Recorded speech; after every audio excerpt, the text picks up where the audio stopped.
Malioboro, salah satu ikon Yogyakarta yang selalu penuh cerita. Di sepanjang jalan ini, para pedagang kaki lima atau PKL telah menjadi bagian penting dari suasana khas Malioboro. Namun, tahukah kamu, di tengah keindahan ini, ada cerita panjang tentang bagaimana Malioboro terus beradaptasi. Beberapa tahun terakhir, tata kelola PKL di Malioboro mengalami pembaruan besar.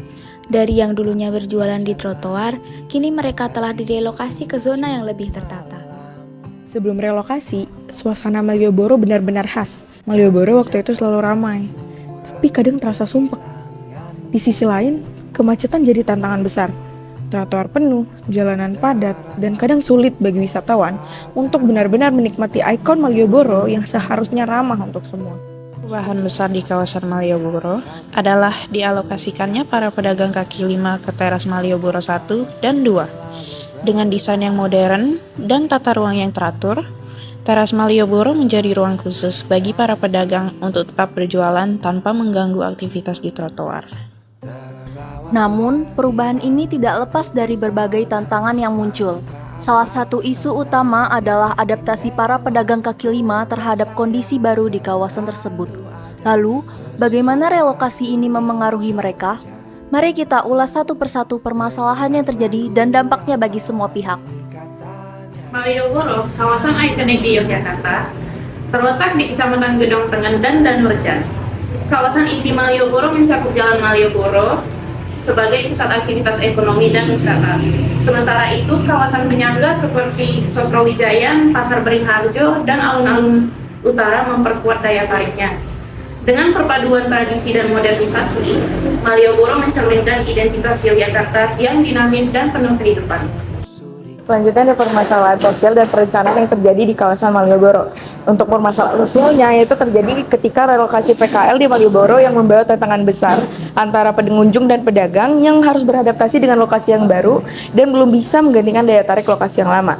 Di sisi lain, kesenjangan sosial itu terasa antara pedagang yang bermodal kecil dengan pedagang bermodal besar. Kekhawatiran semakin nyata ketika pendapatan menurun karena lokasi baru dianggap kurang menarik bagi pengunjung. Selanjutnya ada masalah perencanaan. Malioboro sebuah kawasan yang penuh warna, hiruk-pikuk, dan kehangatan budaya. Namun, di balik dinamika yang memikat, ada tantangan besar yang perlu diatasi. Akibat relokasi PKL, para pedagang belum terbiasa dengan kondisi yang sekarang. Kondisi fasilitas yang tidak memadai menjadi salah satu tantangan utama. Ukuran lapang yang lebih kecil dibandingkan dengan sebelumnya, serta fasilitasnya belum memadai seperti kurangnya fasilitas peribadatan dan kebersihan yang kurang. Keterbatasan dalam implementasi rencana juga menjadi persoalan yang tak kalah kompleks. Beragam kepentingan, mulai dari pemerintah, pedagang, hingga masyarakat lokal, seringkali sulit menemukan titik temu. Dan tentu saja, keterbatasan ruang menjadi kendala terbesar. Bagaimana menciptakan ruang yang cukup bagi PKL tanpa mengganggu kenyamanan wisatawan dan aktivitas warga adalah sebuah pertanyaan yang terus menanti jawaban. Malioboro merupakan ikon wisata yang ada di Yogyakarta. Ini perubahan besar terjadi di Malioboro karena relokasi PKL dari jalan ke teras Malioboro. Nah, sebelum relokasi, Malioboro itu merupakan tempat yang semrawutan dengan trotoar yang dipenuhi oleh pedagang serta kemacetan lalu lintas dan kondisi lingkungan yang kurang nyaman. Nah, upaya dari pemerintah untuk memindahkan pedagang ini bertujuan untuk menciptakan ruang yang lebih tertata dan mengatasi berbagai permasalahan tentunya termasuk tingkat kriminalitas yang tinggi. Namun relokasi ini juga membawa tantangan bagi para pedagang yang sebelumnya menikmati lokasi yang strategis di jalan, ini harus beradaptasi dengan fasilitas dan tata ruang lokasi baru yang seringkali dinilai kurang memadai.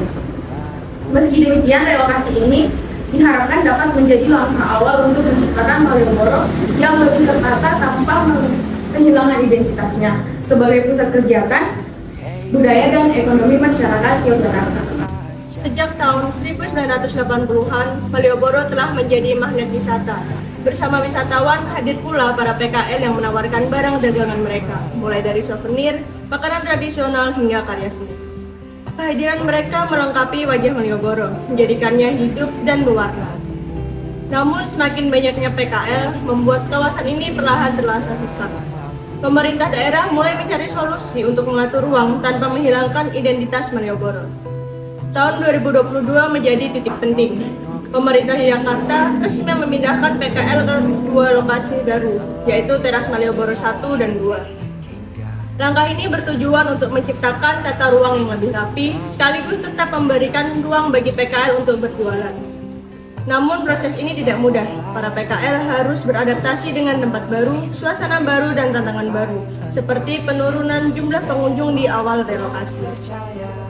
Bagi sebagian PKL, relokasi ini sebagai pisau bermata dua. Ada yang merasa terbantu karena tempatnya lebih nyaman, namun ada pula yang khawatir kehilangan pelanggan setia mereka. Wisatawan pun ikut berkomentar. Banyak yang mengapresiasi wajah baru Malioboro, tetapi tidak sedikit juga yang merasa kehilangan suasana khas saat PKL memenuhi trotoar. Kini Malioboro terus berbenah. Pemerintah, PKL, dan masyarakat bekerja sama untuk memastikan kawasan ini tetap menjadi kebanggaan Yogyakarta. Relokasi Malioboro tidak hanya sekedar memindahkan lokasi saja, tetapi juga menyeimbangkan dan juga memadukan antara kebutuhan, masa depan, dan juga harapan. Maka dari itu, perlu diketahui siapa saja stakeholder yang berperan dalam relokasi kawasan tersebut. Kelompok pertama yaitu adalah kelompok high influence dan high interest, di mana kelompok ini yaitu memiliki ketertarikan yang tinggi akan relokasi Malioboro dan juga memiliki kontribusi yang besar akan relokasi tersebut. Beberapa di antaranya yaitu adalah pedagang souvenir khas Malioboro, kemudian ada pedagang bakpia, kemudian ada vendor dan delman, dan juga ada wisatawan. Tentu juga ada pemerintah daerah sebagai penanggung jawab dalam relokasi Malioboro tersebut. Kelompok yang kedua yaitu adalah kelompok high influence dan low interest, di mana kelompok ini memiliki kontribusi yang besar akan relokasi tersebut, kemudian memiliki minatnya rendah akan hal ini. Nah, beberapa di antaranya yaitu adalah siswa dan pemuda sekolah, kemudian juga ada satpol pp dan petugas parkir, juga ada ormas dan masyarakat lokal. Kelompok yang ketiga yaitu adalah kelompok high interest tetapi low influence, di mana kelompok ini memiliki minat yang tinggi akan relokasi Malioboro, tetapi memiliki kontribusi yang rendah akan hal tersebut. Beberapa di antaranya yaitu adalah pengamen, jasa fotografi, mahasiswa, petugas kebersihan, dan juga ada manajemen stasiun tugu yang membangun kawasan ataupun ekosistem di Malioboro, tetapi memiliki kontribusi yang rendah akan kebijakan ini. Kemudian kelompok terakhir yaitu adalah kelompok low interest dan juga low influence, di mana kelompok ini memiliki minatnya rendah akan relokasi kawasan Malioboro dan juga memiliki kontribusi yang rendah akan hal tersebut. Beberapa di antaranya yaitu adalah ojek online, kemudian ada penjual makan keliling, copet, dan juga ada jasa pelukis karikatur yang tidak terikat akan lokasi Malioboro. Kemudian terdapat pohon masalah. Pohon masalah digunakan untuk menganalisis hubungan sebab akibat dari suatu permasalahan, di mana kali ini permasalahan yang akan dihadapi yaitu relokasi pedagang kaki lima di Teras Malioboro yang ternyata tidak berjalan mulus dan menghadapi serangkaian permasalahan kompleks yang saling terkait, namun dibagi menjadi masalah sosial dan juga masalah perencanaan. Untuk perencanaan ada beberapa masalah yang dihadapi. Yang pertama itu ada keterbatasan ruang atau tempat yang tersedia, kemudian pengelolaan sampah juga masih kurang baik, serta area ini juga menjadi sangat padat karena banyaknya orang yang berlalu dan kendaraan yang berlalu lalang. Kemudian masalah lainnya adalah infrastruktur di sana yang masih kurang memadai. Meskipun begitu, relokasi ini juga memiliki potensi positif, salah satunya adalah memberikan legalitas atau status resmi usaha bagi para PKL. Selain itu, relokasi ini juga bisa memfasilitasi penggunaan teknologi digital dalam transaksi jual beli, serta dapat menciptakan lapangan pekerjaan baru bagi para warga sekitar. Kemudian di sisi sosial, masa yang dihadapi berupa protes dan tuntutan dari PKL yang tidak setuju ditindahkan. Persaingan usaha juga semakin ketat karena banyak PKL berjualan di suatu tempat. Ada pula potensi praktik pungli atau pungutan liar oleh oknum tertentu. Selain itu, pendapatan PKL juga bisa menurun jika lokasinya tidak strategis.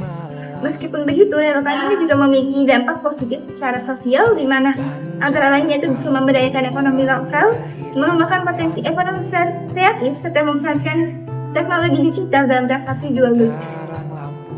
Selanjutnya, pohon tujuan. Pohon ini menggambarkan bagaimana semua aspek baik tujuan, maksud maupun cara saling terhubung.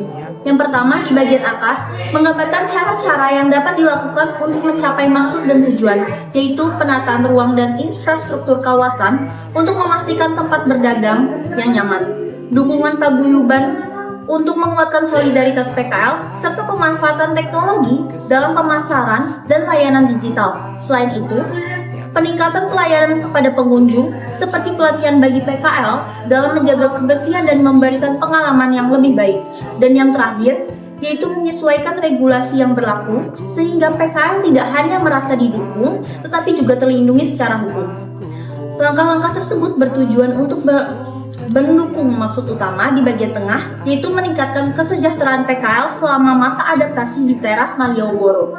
Maksud ini menjadi inti dari keseluruhan upaya yang diarahkan untuk mencapai bagian tujuan strategis di bagian atas. Beberapa tujuan yang ingin dicapai adalah menciptakan stabilitas dan harmoni sosial di antara PKL, pengunjung, dan pemerintah, lalu meningkatkan kepuasan dan loyalitas pengunjung, memastikan hak dan kewajiban PKL terpenuhi dengan adil, memperkuat solidaritas antar PKL, menciptakan kenyamanan bagi pengunjung, serta menjamin legalitas usaha PKL di lokasi baru. Semua elemen dalam kerangka ini saling terhubung, akar menjadi fondasi yang menopang batang sebagai maksud utama, yang kemudian menghasilkan cabang dan daun berupa tujuan akhir. Dengan kata lain, setiap langkah yang kita ambil di akar akan langsung mempengaruhi hasil yang kita harapkan di puncak pohon. Kami memilih best practice yaitu di kawasan Bugis Split yang junction di Singapura. Alasan kami memilih Bugis Split adalah karena Bugis Split merupakan bentuk implementasi dari adanya proses adaptasi PKL dan berhadapan dengan adaptasi PKL yang ada di Malioboro. Jadi di Bugis Split, karena pedagang berhasil diintegrasikan ke dalam ekonomi formal tanpa kehilangan identitas asli mereka. Melalui pendekatan inovatif dan inovasi, mereka mampu menghadirkan pengalaman berbelanja yang menarik bagi pelanggan-pelanggan melalui diskon besar ataupun layanan-layanan khusus bagi pelanggan setia. Hal ini mampu menarik perhatian wisatawan baik dari pengunjung lokal maupun mancanegara. Kunci sukses lainnya adalah dibentuk inklusivitas sosialnya. Karena pedagang di Bugis Split mampu membangun rasa kebersamaan yang kuat. Mereka tidak hanya sebagai mitra kerja saja, tetapi juga sebagai mitra keluarga yang baik. Menciptakan rasa memiliki yang membuat lokasi ini terus merasakan kehidupan yang berlanjutan dan terus berkembang. Dukungan pemerintah juga memainkan peran yang penting. Dengan pendekatan partisipatif, pemerintah Singapura bekerjasama dengan pedagang dan pemangku kepentingan lainnya untuk menciptakan keputusan yang sama-sama memiliki win-win solution. Selanjutnya yang menjadi inspirasinya adalah Malioboro dapat melangkah menjadi lebih baik dan lebih maju ke depannya.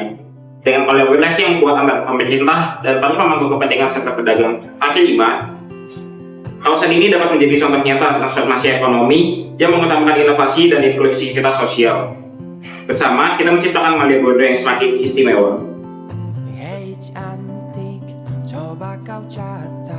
Baik, pelajaran yang bisa diambil dari hasil penelitian ini yaitu untuk mewujudkan peningkatan kesejahteraan PKL di masa adaptasi ini, pendekatan transformatif berkelanjutan adalah salah satu opsi yang dapat dilakukan.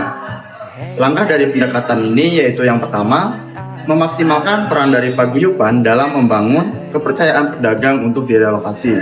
Yang kedua, membangun kepercayaan solidaritas horizontal vertikal. Yang ketiga, mendorong inovasi dan ide-ide jualan baru di kawasan teras Malioboro.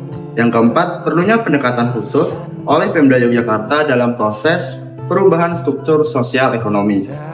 Yang kelima, memperkuat rasa memiliki dan keterikatan antar pedagang. Dan yang terakhir, mengubah hubungan asimetris antara PKL dan Pemda Yogyakarta menjadi hubungan yang simetris. Dengan pendekatan transformatif berkelanjutan ini, diharapkan pemerintah dapat meningkatkan kesejahteraan para PKL di masa adaptasi ini. Sehingga PKL ini bukan lagi menjadi suatu hambatan, tetapi sebaliknya PKL ini sebagai salah satu khas dari Malioboro.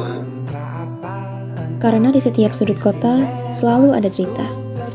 Kisah yang menunggu untuk menjadi nyata. Dan di Malioboro terlukis harapan. Tentang adaptasi, inovasi, dan impian. Izinkan aku pulang ke kotamu, ku percaya